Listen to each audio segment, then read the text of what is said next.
بسم اللہ الرحمن الرحیم اعوذ باللہ من الشیطان الرجیم بسم اللہ الرحمن الرحیم الحمدللہ رب العالمین الصلاة والسلام علی اشرف الانبیاء والمرسلین وعلی اہل بیتہ الطیبین الطاہرین المعصومین۔ عزیز طلبہ السلام علیکم ورحمۃ اللہ وبرکاتہ۔ شرح لمع حصہ سوم کتاب المتاجر درس نمبر 6۔ یہ درس اس بارے میں ہے کہ آیا میت کے اوپر باطل کے ساتھ نوحہ پڑھا جا سکتا ہے یا نہیں،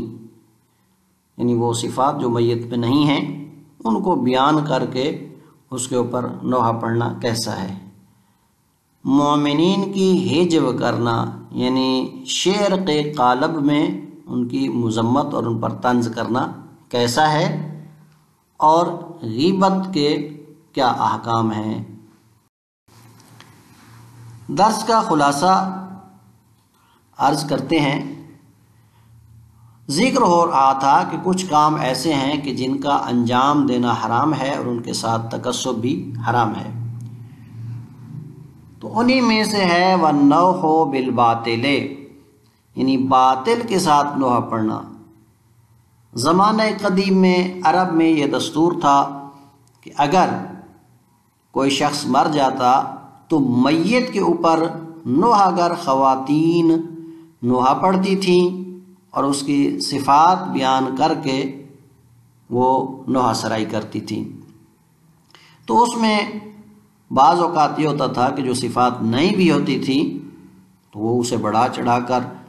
یعنی وہ صفات جو نہیں ہوتی تھی ان کے ساتھ اس کے اوپر نوحہ پڑھتی تھی۔ تو ایسا کرنا یعنی باطل کے ساتھ، یعنی وہ صفات جو اس میت میں نہیں ہیں ان صفات کے ساتھ نوحہ پڑھنا حرام ہے۔ لیکن اگر کوئی عورت ان صفات کو ذکر کرتی ہے جو اس میت میں واقعاً پائی جاتی تھی، ان صفات کے ساتھ بیان کر کے نوحہ پڑھنا اس میں کوئی حرج نہیں ہے۔ اسی طرح حرام ہے مومنین کی ہجو کرنا۔ قالب شعر میں یعنی شعر کی حالت میں شعر بنا کر مومن کے اوپر طنز کرنا اور اس کی ہجو کرنا اور اس کی مذمت کرنا، یہ بھی فعل حرام ہے۔ اور اس کے بعد ہے غیبت والغیبت، اور اسی طرح حرام ہے کسی مومن بھائی کی غیبت کرنا۔ غیبت یعنی کسی کی عدم موجودگی میں اس کے بارے میں کچھ کہنا۔ اصطلاح میں غیبت سے مراد ہے کسی مومن بھائی کے ایسے عیوب اور نقائص کا بیان کرنا اس کی عدم موجودگی میں کہ جن کو وہ پسند نہیں کرتا ہے کہ اس کے یہ عیوب اور نقائص بیان کیے جائیں، لیکن اگر کسی نے بیان کیے اور وہ سنے تو وہ اس سے ناراض ہو، تو غیبت بھی حرام ہے۔ البتہ چند موارد میں اس کا استثناء کیا گیا ہے کہ غیبت جائز ہو جائے گی۔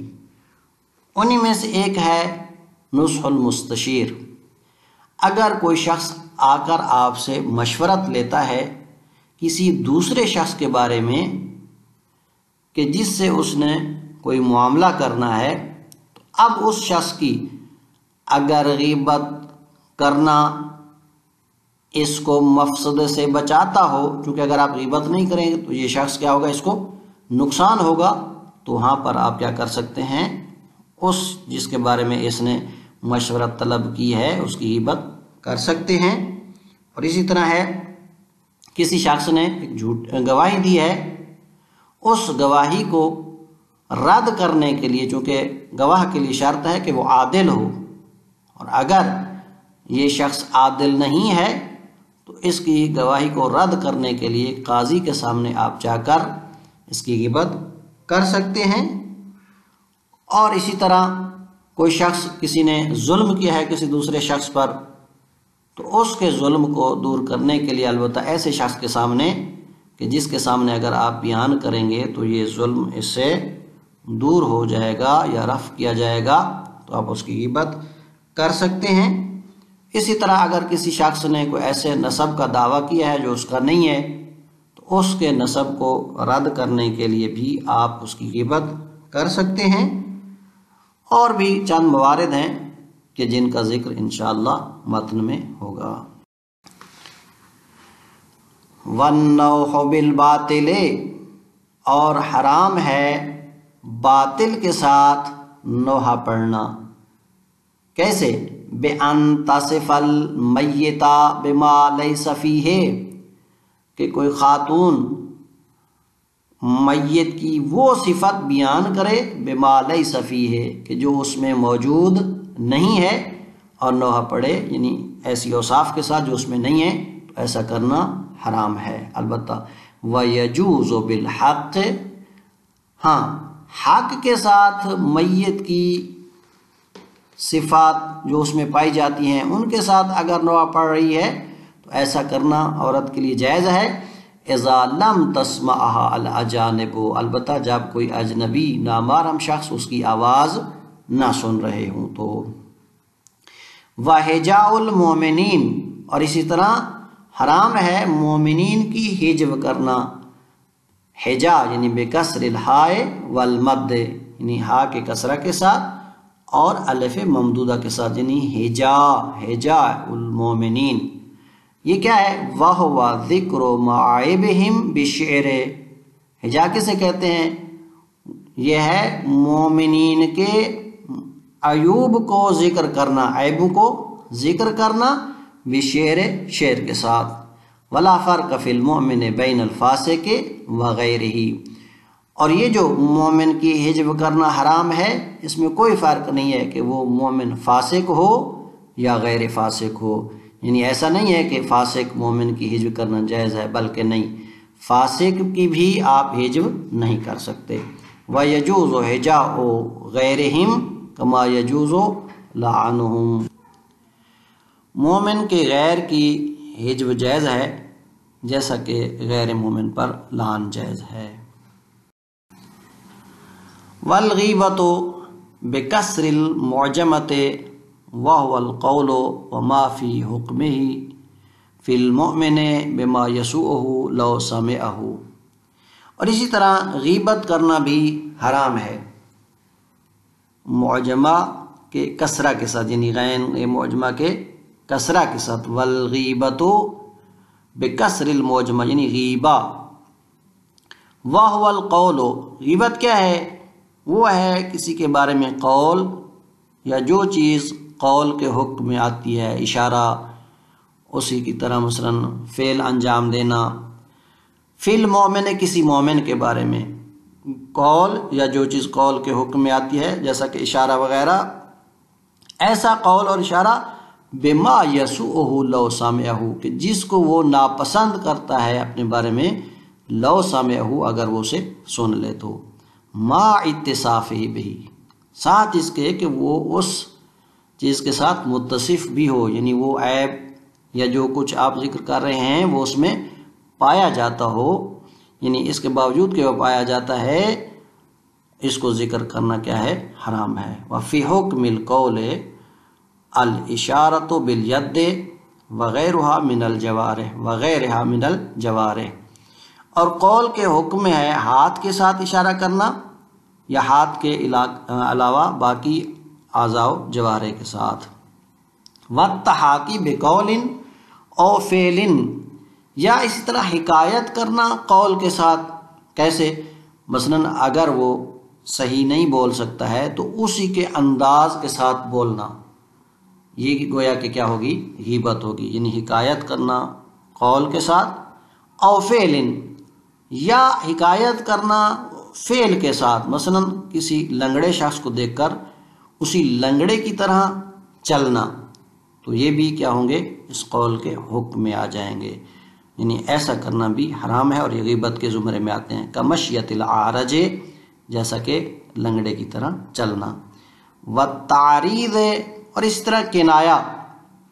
کا قول ہی، جیسا کہ کوئی شخص اس طرح کہے، یعنی اس کا قول اس طرح ہو، انا لست متصفا بقضا، کہ میں اس طرح اس صفت کا متصف نہیں ہوں، یہ چیز مجھ میں نہیں پائی جاتی ہے، یعنی کسی کو دیکھ کر کہنا کہ مجھ میں یہ نہیں پایا جاتا، یا کہنا او الحمدللہ الذی لم یجعلنی کذا، کہ اللہ کی حمد ہے، شکر ہے، تمام تعریفیں اللہ کے لیے ہیں کہ جس نے مجھے اس طرح نہیں بنایا ہے، معرضا بمن یفعلہ، یعنی اعراض کرتے ہوئے، کنایہ کرتے ہوئے اس شخص کے جو اس طرح مثلا انجام دیتا ہے یا جس میں یہ چیز پائی جاتی ہے، اس کو دیکھ کر اس سے کنایہ کر کے یہ چیزیں کہنا یہ بھی حرام ہے اور یہ غیبت کے حکم میں آتی ہیں۔ وَلَوْ فَعَلَ ذَلِكَ بِحُضُورِهِ، اب یہ تو تھا غیبت کہ آپ اس کے عدم موجودگی میں بات کی ہے، لیکن اگر یہی کام آپ نے اس کے حضور میں کیا ہے، یعنی وہ موجود تھا اور اس کے سامنے اس کے عیوب ذکر کیے ہیں یا حکایت کی ہے یا اشارہ وغیرہ کیا ہے اور وہ دیکھ رہا تھا، او قال فیہ ما لیس بہ، یا وہ کچھ کہا ہے کہ جو اس میں نہیں ہے، فہو اغلظ تحریما، تو یہ حرمت کے اعتبار سے غیبت سے بھی زیادہ غلیظ ہے، یعنی یہ اس سے بھی زیادہ اس میں حرمت پائی جاتی ہے، وَأَعْظَمُ تَعْظِيمًا، اور گناہ کے اعتبار سے اس میں بڑا گناہ ہے، یعنی اگر کوئی چیز اس کے حضور میں آپ نے انجام دی ہے یا وہ چیز جو اس میں نہیں پائی جاتی ہے وہ کہا ہے تو اس کی حرمت زیادہ ہے اور اس کا گناہ بھی عظیم ہے۔ وَإِن لَمْ يَكُنْ غِيبَةً اصطلاحاً، اگرچہ یہ کام اصطلاحاً غیبت نہیں بھی ہو، وَإِن لَمْ يَكُنْ غِيبَةً اصطلاحاً، اگرچہ یہ اصطلاح میں غیبت نہیں ہے۔ وَاسْتُثْنِيَ مِنْهَا، استثناء کیا گیا ہے اس غیبت سے، کچھ موارد ایسے ہیں کہ جن میں یہ غیبت جائز ہے،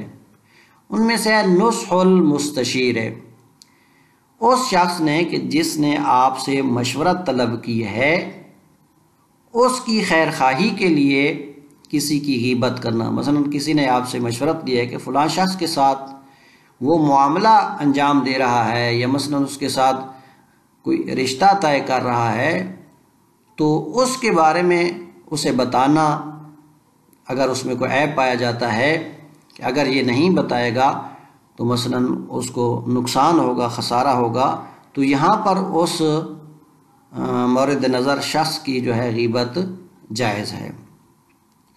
وَجَرْحُ الشَّاهِدِ،